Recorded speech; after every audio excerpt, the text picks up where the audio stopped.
புருவ மத்தியத்திலிருந்து பிரகாசம் உண்டாகும். பிரகாசம்னா என்ன? ஆற்றல். ஆற்றல். பிரகாசம்னா ஆற்றல். ஆற்றல்னா நம்ம நினச்சி பார்க்க முடியாத அளவுக்கு ஆற்றல்.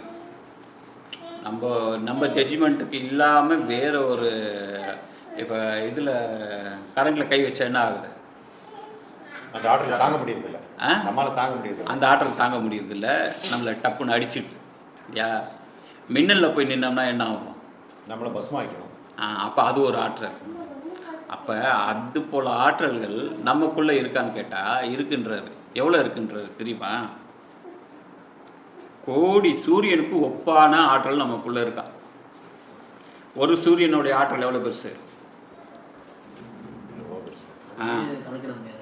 அது மாதிரி கோடி சூரியனோட ஆற்றல் நமக்குள்ளே இருக்குது. ஆனால் அதை வச்சு நம்ம என்ன பண்ணுறோம்? ஒன்றுமே பண்ணுறதில்ல. அவ்வளோ பெரிய ஆற்றல், அவ்வளோ பெரிய பிரகாசம் உள்ள சைத்தன்யமாகும் நம்மளுடைய இருதயம் அப்படி சொல்கிறார். அப்போ இவ்வளோ பெரிய இருதயம், அவ்வளோ பெரிய ஆற்றலை வச்சுக்கிட்டு நம்ம ஒன்றுமே தெரியல, ஒன்றுமே எனக்கு புரியல, ஒன்றுமே எனக்கு கேட்கல, ஒன்றுமே நடக்கலைன்னு நம்ம சொல்லிகிட்ருக்கோம். அப்போ என்ன அப்படின்னு கேட்டால், அந்த இருதயத்தில் இருக்கக்கூடிய பிரகாசத்தை நமக்கு எடுக்க தெரியல, அந்த பிரகாசத்தை நமக்கு உணர தெரியல. அதனால் அந்த பிரகாசத்தை உணர்வதற்கு தான் நம்ம ஜெபிக்கிறோம். ஏன்னா பிரகாசம் என்ன ஆயிடுச்சு? ரிஃப்ளெக்ட் ஆகி வெளியே போயிட்டுருக்கு. இப்போ அதை நம்ம என்ன பண்ணுறோன்னா மறுபடியும் உள்ளே கொண்டு வரோம். அந்த பிரகாசத்தை வெளியே போன பார்ப்பதும் கேட்பதும் அழிப்பதுமா உள்ளே இருக்கக்கூடிய விஷயத்தை ஸ்டாப் பண்ணி உள்ளே கொண்டு வந்து இதோட அந்த பிரகாசத்தை சேர்த்து அந்த பிரகாசத்தை பார்க்குறோம். அப்படி அந்த பிரகாசத்தை பார்த்துட்டா நமக்கு என்ன ஆகும்? அழிவு இருக்காது. அதனால் என்ன பண்ணோன்னா பிரகாசம் என்பதை நமக்கு இப்போ பிரகாசம் உண்டோ இல்லையோன்னு கேட்குறாரு. அப்பா உண்டா? இருக்குது. ஆனால் அதை நம்ம சரியாக பார்க்குறது இல்லை. இப்போ உன் முகத்தில் கண் இருக்குல்ல, பார்க்குறியா? கண்ணால் தான் பார்க்குற. கண்ணை பார்க்குறியா? அப்போ முகத்தில் கண் இருக்கிறது உனக்கு எப்படி தெரியுது? கண்ணை நீ பார்க்கணும், என்ன பண்ணணும்? கண்ணாடின்னு ஒரு ரிஃப்ளெக்டரை நீ வைக்கணும். ஓகேவா? அப்போ இப்படி ஒரு ரிஃப்ளெக்டர் இருந்தால் உன் கண்ணை அது காட்டும். அப்போ உன் எனர்ஜி நீ வெளியே அனுப்பிச்சிக்கிட்டே இருந்தீங்கன்னா எப்படி உன் கண் அது பார்க்கும்? அப்போ அந்த எனர்ஜியை கொண்டு வந்து திருப்பினா அந்த ரிஃப்ளெக்ஷனில் நீ யாருன்றது தெரியும். ஆனால் அதை நம்ம செய்கிறது இல்லை. அதை நம்ம செய்யணும்.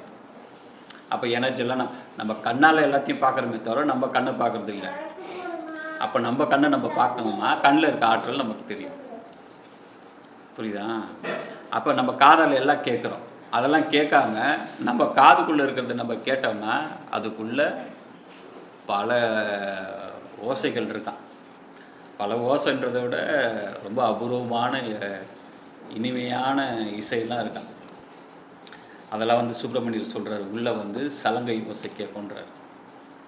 இன்ன வரைக்கும் கேட்டிருக்கவானுங்க சலங்கை ஓசைலாம். சங்கை எடுத்து வச்சுன்னா எப்படி இருக்கும்? ஒரு மாதிரி காற்று சுழண்டு அந்த ஒரு ஓசை இருக்குல்ல, அந்த ஓசை இயல்பாகவே நமக்கு உள்ளே கேட்கும்.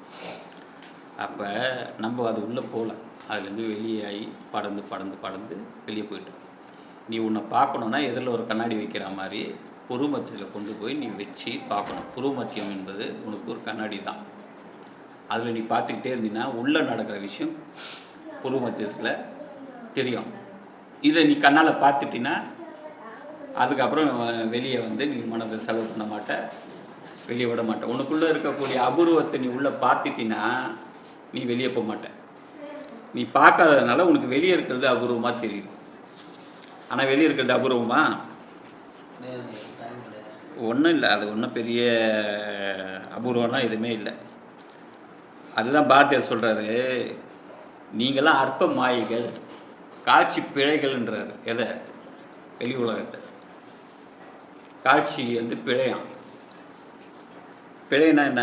அற்ப மாளிகை. அதாவது அற்ப மாளிகைனா அற்பமான ஒரு விஷயந்தான் வெளி உலகம். அப்போ அற்புதமான விஷயம் எது? நமக்குள்ளே இருக்குது.